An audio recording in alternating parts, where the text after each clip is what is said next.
Welcome to the ReaderHouse Roundtable, where authors from all walks of life come together to discuss the trials, tribulations, and triumphs of publishing their books. I'm your host, Corey Graham. Join us here every Friday night at 8 p.m. or listen anytime via podcast at Spotify, Apple Podcasts, Stitcher, TuneIn, and PodServe, to name just a few. The Author Roundtable is sponsored by ReaderHouse Online Bookstore, where the independent new authors come first. Forgiveness, compassion, understanding, joy. These are just a few of the wonderful themes in the new juvenile fiction book written by Shalonda Reese. It's titled The Barton Street Kids, The Art Contest, Book 3. And we're going to talk all about this. The author Shalonda is here with me now at the ReaderHouse Author Roundtable. Shalonda, welcome to the show. I appreciate you being here with me tonight. Thank you, Corey, and it is a pleasure for me to be here. The pleasure is all mine, Shalonda. I'm really curious about the Barton Street Kids. Can you tell me about this, the art contest, book 3? Yes, the Barton Street Kids is a book series that's loosely based on my childhood with my two younger brothers. And for the art contest, which is book 3, the theme of the book is forgiveness. So what I try to do is have a theme for each book, a Christian theme for each book. So the character trait is forgiveness, and it's about the youngest of us, which is Johnny. And Johnny is an excellent painter. He likes to paint, so he's into art. And last year, he won the art contest. Well, he didn't win the art contest. He got third place last year. And this year, he wants to win, but tragedy strikes. And so it looks like his chances of winning are 0. But you have to read the book to see if he wins or not. Shalonda, once you started writing this book, clear up until it was published, how long of a journey was this for you? It just took a few weeks because my process is like this. I come up with the trait that I want to focus on for the story. And then once I get the beginning of the story and how I want the story to end, then I just brainstorm how to fill in the middle part of the story. So that usually takes just a few weeks. And then you hand your manuscript off to the publisher. You start that whole publishing process, and there's an awful lot involved in that. Yes. Shalonda, what do you find the most challenging part of the publishing process for you? I would say the most challenging is just writing the story, period, first. Making sure that the story is right, making sure that it makes sense to the readers who I want to read the book, and making sure that it's also entertaining. So there's a lot there that I have to consider and ponder as I'm writing the story. And also just taking care of technical details, making sure it's the right length. It's not too long, because if it's too long, I have to decide what am I going to take out that's not that important to shorten it up. Or if it's too short, how can I extend it without adding details that are just not important? So it's just the writing part for me, I would say. Was writer's block ever something you had to deal with? Yes, I do. And the thing is, with writer's block, I just have to put it down for maybe a few days. And then once I put it down and I'm refreshed and my thoughts are flowing and I'm feeling creative again, and then I would just pick up where I left off. And you're a published author, Shalonda. When you think about that, what's the most rewarding aspect of that for you? That I accomplished it. That I actually accomplished it. Since this is the third book, the very first book that was published, which is of this series, I just felt a feeling of accomplishment. Because ever since I was a young girl, I wanted to have a published book at least. And now at this point, I have 3. So I just feel great. And the thing is, once you get that first book published, it increases your confidence. And then you know you can get the next book published and then the next book. Does it ever get old for you whenever you open up your mailbox and finally there it is, the first copy of that book you've been working on all that time? Is that feeling ever something that wears off for you? No, it doesn't wear off. The feeling is renewed. So it's as if each new book is as if it's the first. So no, it doesn't get old. At least not for me, it doesn't. So this is the Barton Street Kids, book 3. Do you have a book 4, maybe 5, 6 planned after this? Well, my goal for this series is to have at least 10. That's my goal. Oh, great. Yes. So for book 4, it's not written down yet, but I still have some thoughts that are, circulating in my mind of what character trait I want to focus on, who are going to be the main characters, and what the storyline is going to be. So yes, book 4 is in the works. Well, sounds like a book that a lot of young readers are really going to be into, and a series. And I encourage everybody listening, definitely go check this out. Again, it's titled The Barton Street Kids, The Art Contest, Book 3. It's written by Shalonda Reese and published by Christian Faith Publishing. So get it at Amazon or Barnes & Noble or iTunes and also traditional brick-and-mortar stores. Well, Shalonda, it's been really nice talking with you tonight, learning about the Barton Street Kids and about everything you're doing. Thanks so much for coming on the show. Thank you so much for having me.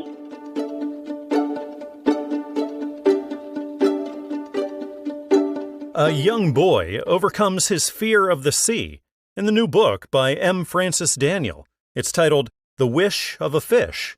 And we're going to talk all about it right here at the ReaderHouse Author Roundtable. The author, Francis, is sitting right here with me. Francis, welcome to the show. Thank you for being here. Thank you, Corey. I appreciate the invite. I appreciate you coming on here and telling me all about The Wish of a Fish. Francis, what can readers expect here? I think it touches on something that is fairly consistent with most everyone, especially if we are younger. We have these fears that cripple us in a way to attain our potential. This came out of a childhood experience that I had in the waters off of Wrightsville Beach when I was a small kid in the surf and got caught up in a riptide. Oh, wow. A lifeguard had to come and pull me out. And, of course, I was thinking about that from the standpoint of Dale in the book, sort of representing the fact that there are things that attracts him to the sea, but there are things about the sea that frighten him too. And so the whole concept of the book was, how do you get to the place that you confront your fears and don't allow your fears to change who you really are? Francis, what was your target audience? Who are you writing this for? Well, at the time I was pastoring a church that had a preschool, and I was doing, every Wednesday, I was doing a story time with the kids. And some mornings I would walk in and just start telling a story, not really knowing where I was going. Sometimes I would walk in and happen to see something before I got to the church and decide, well, I'm going to have to make a story out of that because I don't have anything else to tell. And so I started doing that. And some of those children were 4-year-old children. And I was hoping that when I started writing the book, I was looking at that age children. As I finished the book and got the preschool director involved in reading it, she said really she thought the target could be much older children, like maybe 8 to 10-year-old children. But I noticed that Amazon has the description for 2 to 10. And I think for the younger children, it would be a good book that is read to them. But the older children, it would be a good book for them to read. Francis, when it comes to writing, publishing, and all of that, are you new to this, or have you done this kind of thing before? I think the answer to that question is yes, because as a pastor, I've written a lot of things, sermons, articles, and various things like that over the years. A few years ago, probably as many as 10 or 12 years ago, I self-published a book because I had these stories that had taken place in my life, and I grew up listening to the adults around me tell stories, and I wanted to preserve the stories primarily for my children. And so I began writing the stories that way and ended up putting it in a book primarily for my kids, and then other people began to read the stories and wanted copies of the books. And so I ended up publishing a little book called Stories of the Seasons, Reflections of Faith, that had poetry and short stories that I'd sort of written over the years.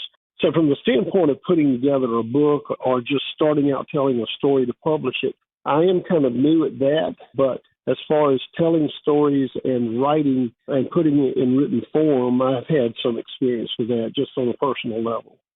And a really important aspect of this is the illustrations. And Francis, what kind of a process was that? Was that an easy one for you?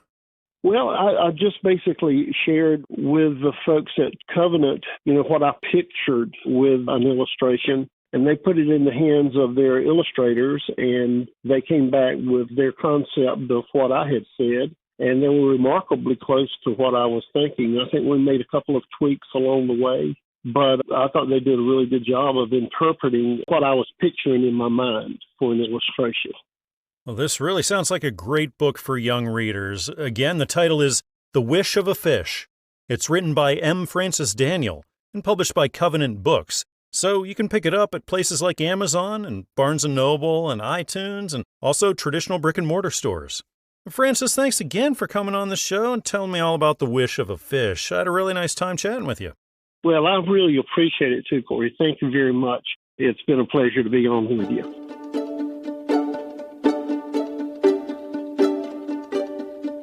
Author Zana K. Elin's new book, You Got No Guts, Vision Quest for Non-Toxic Schools, tackles an issue that we hear a lot about anymore, and that's bullying.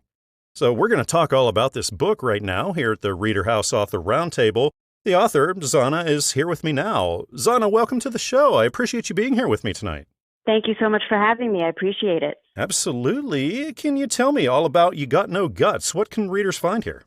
Well, it's about a teacher well into her career named Miss Fly, who has a lot of sparkle but is constantly losing her sparkle due to negative impact of things in school, such as bullying. It escalates to harassment and so forth like that. My background is in photography and art, and I was trying to paint a picture of what bullying looks like. It's very hard to photograph if you think about, you really haven't seen a photograph of what bullying looks like. So I was trying to paint a picture of what it might look like from one point of view. What kinds of readers were you reaching out to with this? Actually, a wide variety of topics that I cover. Obviously, anyone interested in ridding toxic bullying in schools or toxic workplaces. There is a medical aspect related to work stress on the body and how it negatively impacts one's emotional state. And this is a huge topic. I believe it's a little taboo. People do talk about school violence and bullying, but we're not 100% really getting at the crux of it and coming up with solutions. What was the spark? Was there something specifically that made you say, hey, I got to sit down and get started writing this book? Absolutely. It has impacted my professional career and my personal life. So there are snippets of stories from both aspects inside of school and outside of school, from my career of over 25 years of teaching in different states across the country. It is really an American tale about any town, USA. Mark Twain once said, truth can be stranger than fiction. And I just felt like you really just can't make the stuff up that I was going through, and the story had to be told. How long of a process was this for you, including the writing, publishing process, everything? I probably started writing it, took about 5 years, and it took about 2 years of full editing of the process. I really enjoyed the process. I learned a lot, and teachers are lifelong learners, so I always love learning new things. Is this the first time you've done anything like this? Absolutely. I have exhibited my work around the world, photography-wise, but I could not capture in an image what I was trying to say. So I decided to pick up my pen and write about it. What was it like when you finally got to hold this in your hands for the first time? There's your finished product after all that time and work. Yeah, it was amazing opening that box. And it was just exactly how I had envisioned it all along. From the weight of it, it's almost a 2-pound book with the hot pink border, the photograph of a torso.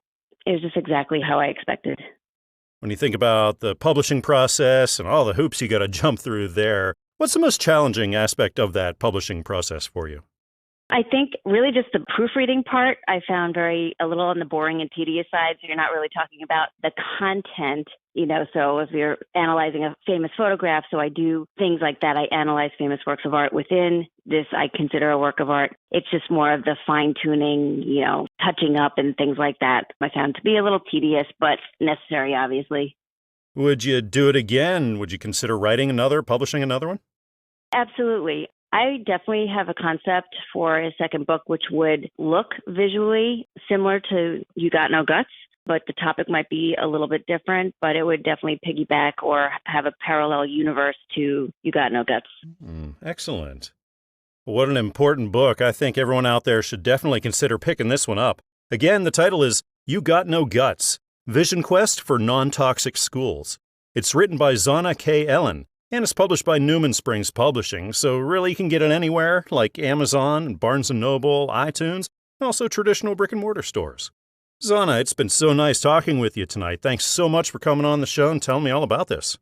Thank you so much for having me. And if people would like more information, they can go to my website, yougotnoguts.com.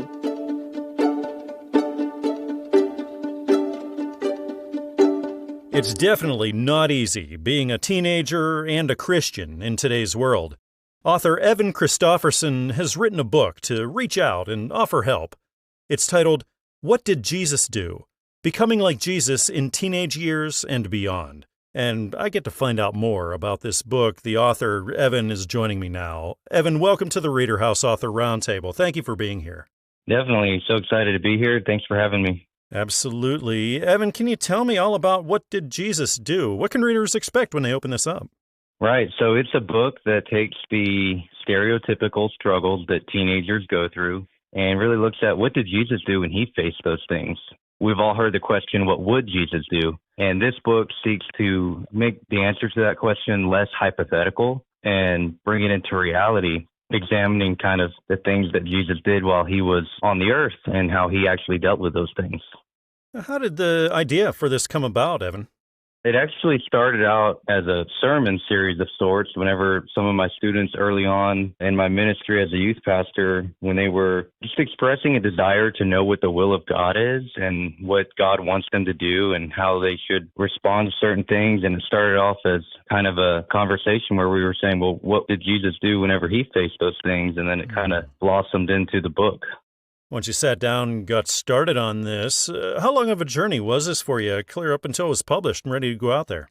It was actually a few years because early on it was more of just, a sermon series and wasn't really a book. And then kind of towards the end of 2022, I decided that, there's a lot of material here and this could be a good resource for people. So put it into a book form, and then that took a few months to get down and then went through the publishing process over the last year. Is this your first time doing all this, or have you done this kind of thing before? No, this is my first time writing a book and going through the publishing process, and definitely learned a lot about the whole process for sure. Yeah, that publishing process can be crazy. There's just so much involved there. Elin, what did you find the most challenging part of that end for you? Editing, honestly. Lots of editing. You don't realize how bad your writing can be until it's going through the editing process and then going through lots of revisions and lots of reading the book over and over and over again to make sure everything is right and just wanting to put a good product out there. So that was probably the most challenging part. Then that day comes, you open up your mailbox, Elin, there it is, the first copy of What Did Jesus Do? What was that like when you held it for the first time? Oh, so exciting. So much fun. I got to do it with my family, my wife and my daughter, and just a really exciting moment to kind of get to actually feel it after so long of lots of anticipation, lots of waiting to get to hold it. It was definitely a rewarding experience. Do you think you would do it all over again, Elin? Have you given any thought to more writing, maybe more publishing here in the future? Yeah, definitely. Got a couple more future projects in mind. Nothing that's starting yet, but a couple things that are in the works, at least in the early stages. After this one kind of fades out a little bit, definitely looking forward to get started writing some more. And when you stop and you think to yourself, now I'm a published author, Elin, what's the most rewarding aspect to you of that? I think just providing a resource for people where they can actually learn to grow in holiness, learn to navigate life the way that Jesus did, to where it's not just a hypothetical thing, but it's actually something that they can learn from, that Jesus was a real person, that he really lived, he had real experiences, and that we can learn from him, that we can actually learn from the perfect human being on how he navigated life. And to be able to provide a resource for people in that way is pretty rewarding for me. Was there a point while you were working on this where the writing just got really challenging, or maybe you got writer's block, something like that? I would say every time I sat down to write, there's always different things, and it was all a good learning process, and definitely feel like I will have a better idea of how to go about it in the future on future projects. What an important book this is certainly needed, and I think so many teens and others are going to get so much out of it. Again, the title is What Did Jesus Do? Becoming Like Jesus in Teenage Years and Beyond. It's written by Elin and published by Christian Faith Publishing, so you can get it everywhere. Of course, go to Amazon or Barnes & Noble or iTunes, and even traditional brick-and-mortar stores, you'll be able to pick this up. Evan, it's been really nice talking with you here tonight. Thanks again for coming on the show and telling me all about this. Yeah, thanks, Corey. Thanks for having me. It's been a good time.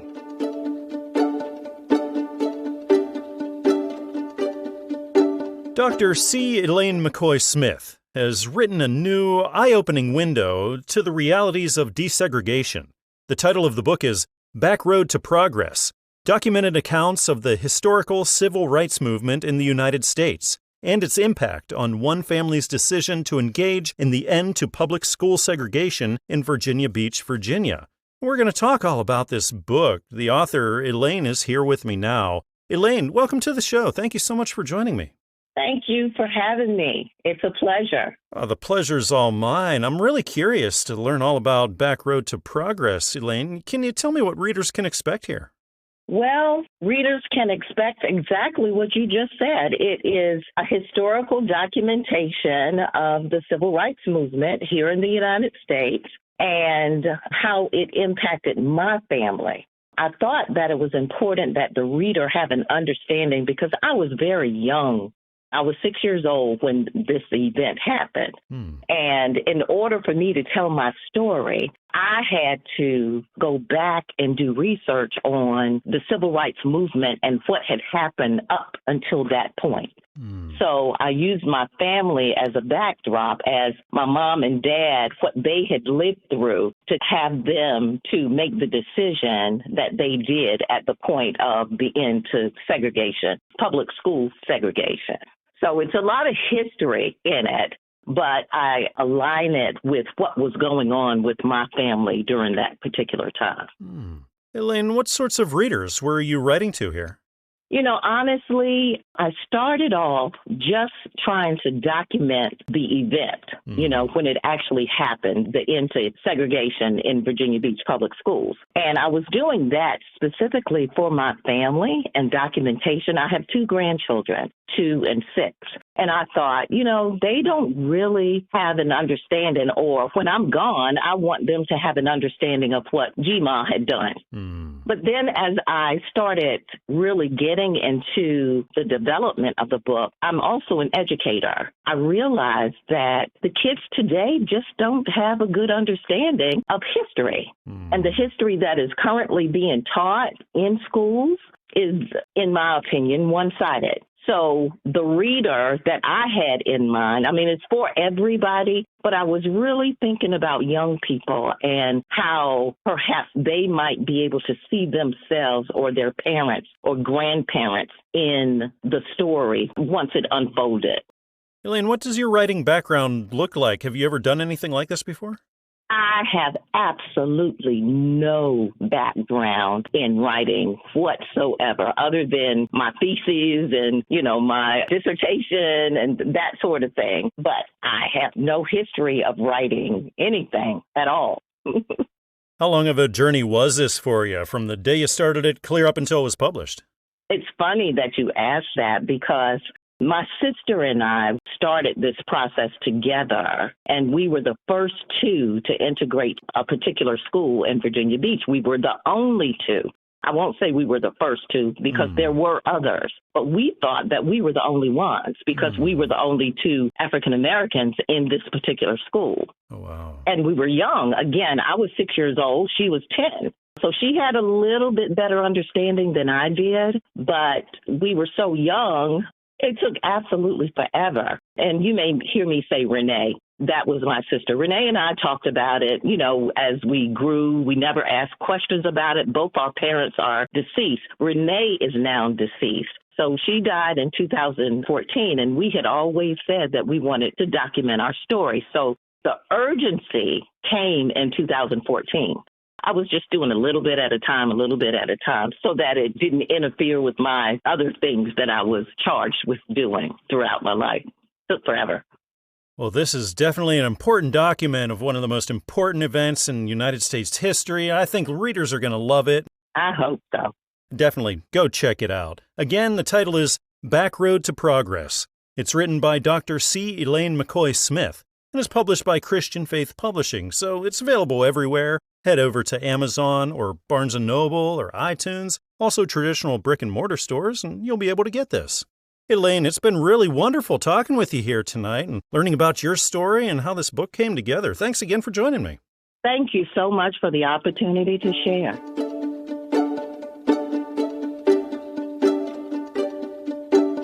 In his new book, titled The 4 Ps of You, author Trunnis Goggins II draws from his life experiences to reach out and help others. And we're going to talk all about this book. The author, Trunnis, is here with me now at the ReaderHouse Author Roundtable. Trunnis, welcome to the show. Thank you for joining me tonight. Thank you so much for having me. How are you? Oh, I'm doing great. Now that I'm going to be learning all about the 4 Ps of You, Trunnis, can you tell me all about it? Well, the book is, actually, I'll tell you, let me go from the beginning. I was a business instructor, still am a business instructor, and there's the 4 Ps of marketing. And one day I thought about it and I said, you know what, I want to make a play on words with these Ps, the 4 Ps of you. And the 4 Ps of you are not price and product and stuff. It is actually purpose, planning, passion, and persistence. And what I find, especially when trying to find a new direction in life or make some type of transition, those 4 Ps are the foundation in, moving forward. Once you know your purpose, then you make a plan. But it has to be your purpose because you have to have passion and persistence in order to move forward. Did you have a specific reading audience that you were reaching out to with this? This book is a book that I wrote. I will tell you the inspiration of this book. I teach and still do. As a matter of fact, I'll be going to a graduation for inmates in prisons. So I'm going to a graduation. And one day we were doing the introductory meeting, with the students. And I said, hey, what are you going to do the first day you get out of prison? And these guys were like everything. They were, I'm going to the restaurant. I'm going to this. One person said during this time, I'm going to see my daughter, who was 5 years old, for the very first time. So I heard all of these stories, and they were all excited about the first day they get out of prison. There were 15 guys. Some of them had 10 years to decide what they're going to do. And I'm going to tell you, the room was dead silent. Wow. And so I'm like, all right, guys. If you don't know what you're going to do when you get out, then you're still going to be in prison because something's happened. And so that day was very profound. And I left and I was teaching at a prison that was away from home. So I was going back to my hotel. And as I was driving back to the hotel, I said, if I were to find 15 people on the street and ask them the same question, what is the likelihood of me getting the same response? So there are so many people out there that are in prison. And I'm using that as an analogy, but we are because we are in prison to what, we get up, our parents tell us, you have to get a job, which is a true statement. You have to pay your bills, which is a true statement. All the things that we have to do, and we just do them. And in all actuality, we don't know what we're doing. How many people really absolutely know what they're doing? So I came up with this, you have to have a purpose. So what are you doing this for? Whatever this is, And then after you find out what you're doing, then you have to have a plan. Once you find out who you are, what your purpose is, the mark you want to leave on this earth, you absolutely have to have a plan. But that plan has to be modified. I talk about that in the book. So please buy the book. And then the other thing, the purpose has to be your purpose. And there are a lot of short stories. And one of the stories that I have in the book, and I will share this, I was talking to a student one time. This is not an inmate. This was it's a beginning orientation in college. And I was talking to this student. I was asking all these students, actually, what are they going to do? And I was asking them why they're going to do it. So I walked up to this one lady, first day in class, and I said, what are you going to do? Because I was trying to get them all motivated and revved up for this is their very first college class. I'm trying to get them going. And I went to this lady and I said, what are you going to do? She goes, I'm going to be a nurse. I said, why are you going to be a nurse? She goes, because my mother was a nurse. I said, why are you going to be a nurse? She goes, because my grandmother was a nurse. I said, why are you going to be a nurse? And she goes, I want to be a teacher. Wow. And she did change her major in the middle of the thing. Wow. But she probably would have been a great nurse. But did she want to? So the thing is, she would have been a great nurse as long as things went well. But the moment something went wrong, the passion, she didn't have that passion. So as a result, when something did go wrong, she wouldn't have the ability, or she probably wouldn't even have the desire to be persistent in moving forward. And that's why I wrote the book. Well, this sounds like a book that certainly has something for everyone in it. Again, it's titled The 4 Ps of You. It's written by Trunnis Goggins II and published by Covenant Books. So go on over to Amazon or Barnes & Noble or iTunes, also traditional brick-and-mortar stores. You'll be able to pick it up. Trunnis, thanks again for coming on the show and telling me all about this. I had a really nice time chatting with you tonight. Thank you so much. I appreciate it. It was a pleasure.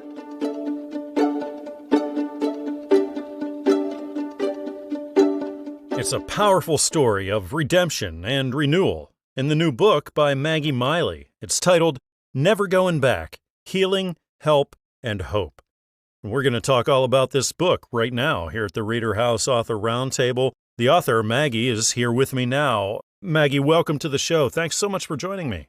Yes, no problem. Thank you for having me on. Absolutely. Maggie, can you tell me all about Never Going Back and what it's all about? Well, a brief synopsis. I wasn't going to write the book. 15 years ago, I tried, and I had suffered enough trauma that I was not in a good place to write it. So after 5 or 6 pages, it was not getting done. So I would set it aside. 2 years later, I tried again. And after 3 or 4 pages, I had to set it aside. I just knew it wasn't for me to write.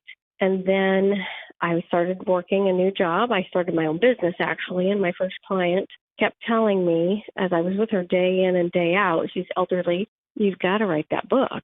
You've got to write that book. She just kept asking questions. She didn't know me, so she wanted to know about my life and kept asking more and more questions. And she was so intrigued, she just said, you've got to write a book.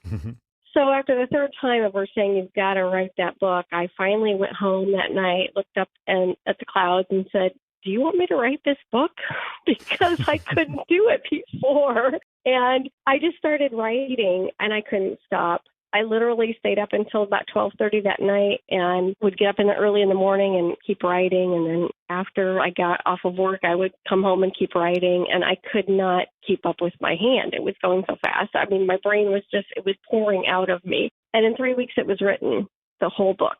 So it was time. I had had enough healing, and I had been through enough recovery for, just all the isms that I had in my life from a lot of abuse and my kids, knowing that they were abused. It sent me down a really good path of healing. And that's why I know there's hope, because I've never lived a better life. The last 15 years of my life have been the most amazing years of my life. Yep, I'm free.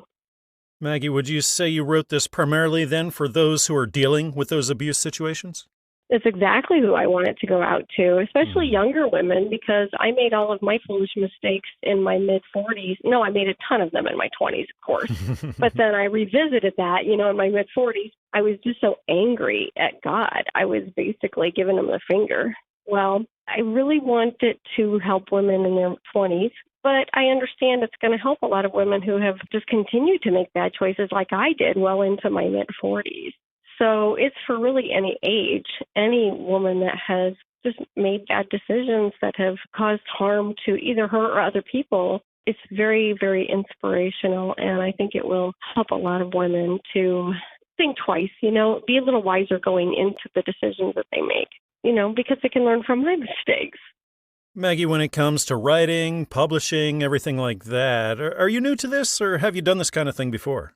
No, I've never. I've always said there's too many writers in the world. Everybody thinks they're a writer. I never wanted to be one. I really, honestly, have never aspired to be a writer. I journal a lot, almost every day, but that's for my own healing. I never would have dreamed there was a book in me because, like I said, I'd already tried and failed, so I knew I just didn't have it in me.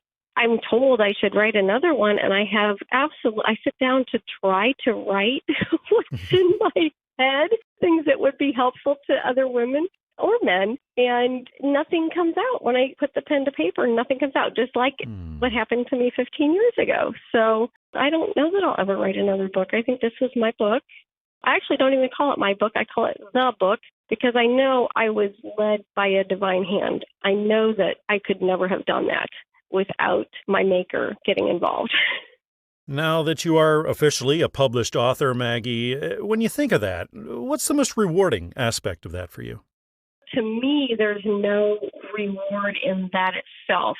When I have already heard from my readers that they have had life changes or they've had a spiritual breakthrough, that excites me. That's what really gets me going, is knowing that it's already helping people.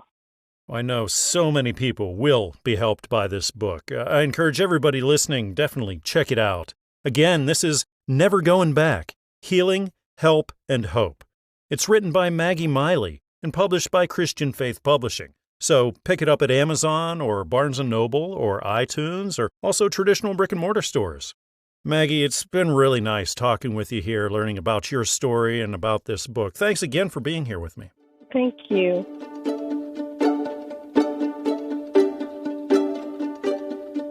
There's a powerful story of steadfast faith in the new book, co-written by Rachel Thomas and Keith Cooper. It's titled Rachel's 5 Miracles: How a Father's Faith Saw His Daughter Through Human Trafficking. And we're going to talk all about this book here at the ReaderHouse Author Roundtable. I'm really happy that the authors, Rachel and Keith, are with me now. Rachel, Keith, welcome to the show. Thank you so much for joining me. Thanks for having us. Thanks for having us. Absolutely. I'm curious in hearing all about the story that's in Rachel's 5 Miracles. Can you tell me about it? Sure. As the title said, how a father's faith saw his daughter through human trafficking. That is what the readers can expect. And by saw, really meaning, a story of compassion, how a father still was able to help me, his daughter, through a very difficult crisis that other parents could have responded differently, but still to see me as a daughter deserving, mercy and grace. So seeing me with through eyes of compassion, but also seeing me through as in, using faith to lean on God to know how to respond in a way that will get me through the crisis, in tangible ways, in so many more ways than just living day by day, but really helping me to thrive and recover. And so that's what it is, a story. That's our story of me being trafficked as a 19-year-old college student and then coming home and how my father responded to it. What sorts of readers were you reaching out to here with your story? Well, I think all types of readers, from young people sharing the experience that Rachel had in hopes that they can avoid a similar circumstance or be aware of something that might be dangerous to them, and to young parents that would be able to get an understanding of unconditional love and forgiveness. Just people in general. We tried to make it a short, interesting, easy, good read. As I said in the introduction, that you might shed a tear, you might even smile or even laugh. So that's what, just trying to get a good read out here to people. Hopefully they'll be blessed by it in some way. And what was the spark? What gave you the idea to write your story, put it in a book, and then publish it for the world? Well, it's been 20 years since Rachel came home from school, and now that we've progressed to this point where she is on the Presidential Commission for the Prevention of Human Trafficking, and she has dedicated her life now to working in prevention, and it just seemed like the time was right. It's a book that we think will expose the evils of human trafficking, and it's just the right time to bring out our story and share it with the world and hope that it blesses someone. And I'm seeing that it can bless different people in different ways, and that's what we're hoping for. Yeah. And I think, as my dad said, I've been now in the anti-trafficking field as a survivor and a trainer and a leader for the past 12 years. And I think that the world is becoming more aware of human trafficking since it is a newly identified crime, though it's not a new crime. It's been happening for, millennia. But right now we're starting to understand what it is. We see signs in the airport. There's more documentaries. And I think one thing that the field needs is, now that we're understanding what the crime is and hearing stories from survivors, it's important to hear stories from family members of survivors, because this is something that affects the entire family, because it involves robbery of one's life, of one's freedom. It can involve kidnapping. It can involve, just traumas that not only the actual victim of human trafficking will endure, but everybody that's connected to and loves that victim. And so I think this is the first book that I know of written by the parent of a survivor. And working with survivors and working in this field, I know that family members of those who have experienced trafficking, they're also in need of inspiration and guidance. And so I think it's exciting that my dad was able to share his experience and have such insight and introspection to really help other parents who may have experienced similar things with their children. Well, what an important book this is. I encourage everybody listening to definitely go seek it out. Again, it's titled Rachel's 5 Miracles: How a Father's Faith Saw His Daughter Through Human Trafficking. It's co-written by Rachel Thomas and Keith Cooper, and it's published by Christian Faith Publishing. So it's available everywhere: Amazon, Barnes & Noble, iTunes, and traditional brick-and-mortar stores. Rachel Keith, it's really been great having you on the show and listening to your story and all about this book. Thank you so much again for joining me. You're certainly welcome, Corey. Thank you for having us. Yes, thank you.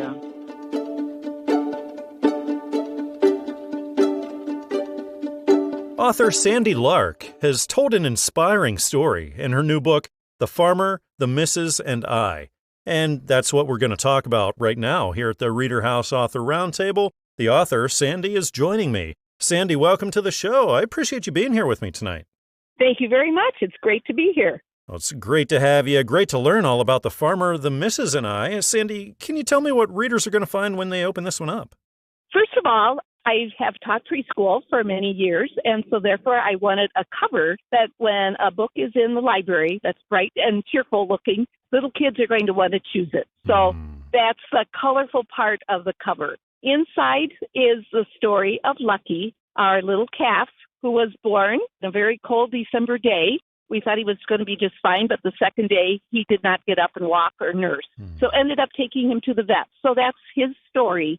And so the reason for the title, The Farmer, the Misses, and I, because Lucky is telling the story. So all of the words are his. What was the spark that made you say, hey, I got to write Lucky's story. I got to publish this for the world? No thought at all, let me tell you.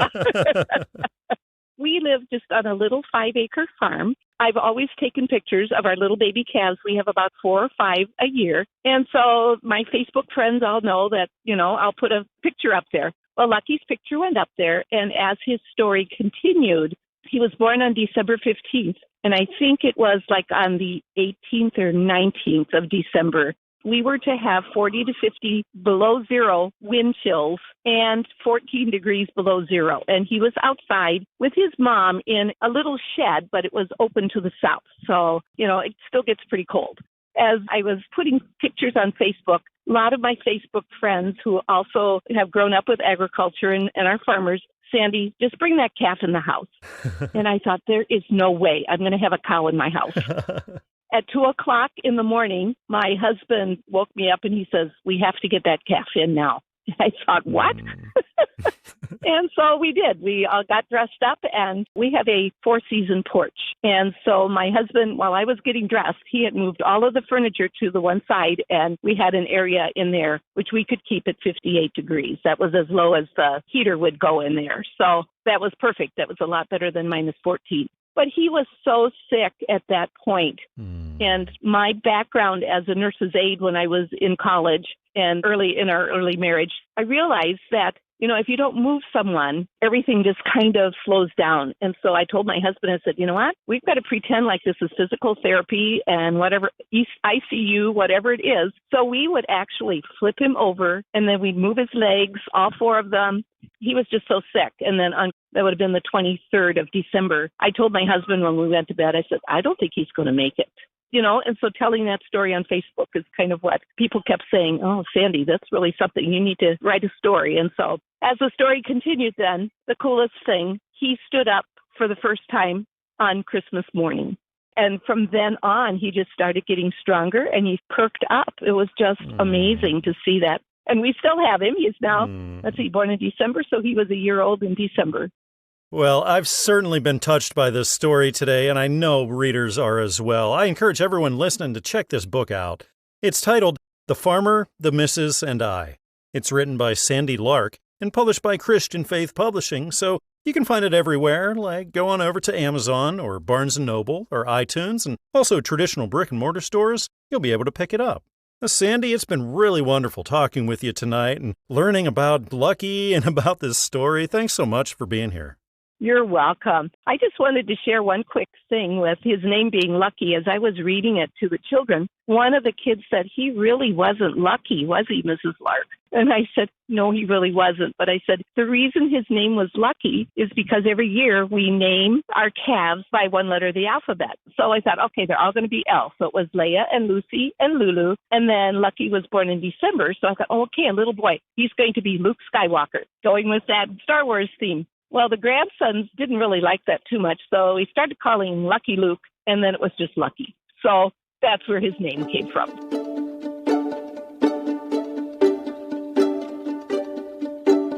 Regular listeners to the ReaderHouse Author Roundtable are going to recognize the author who's joining me now. The audiobook version of her book, The Family Flame, is out now. We're going to talk all about it. Author Deanna Harper is here with me. Deanna, welcome to the show. Thanks for being here with me again. Thank you for having me back. I appreciate it. Absolutely. It's so exciting. You know, first time we talked about The Family Flame, and that was the print edition, and now it's the audiobook edition. So for those out there who weren't around the first time and didn't hear what the book was all about, could you tell us all about it? Yes. I took experiences that were traumatic to me, looking hindsight, that I carried with me into adulthood, and I put it in written word. And they're experiences that range from my childhood to my time in the service with the 10th Mountain Division and afterwards. And I'm working on new material. That way I can then add to. But I just wanted to share with people to give them, kind of like, I wanted to be a beacon of light and a beacon of hope to those who suffer from schizoaffective disorder.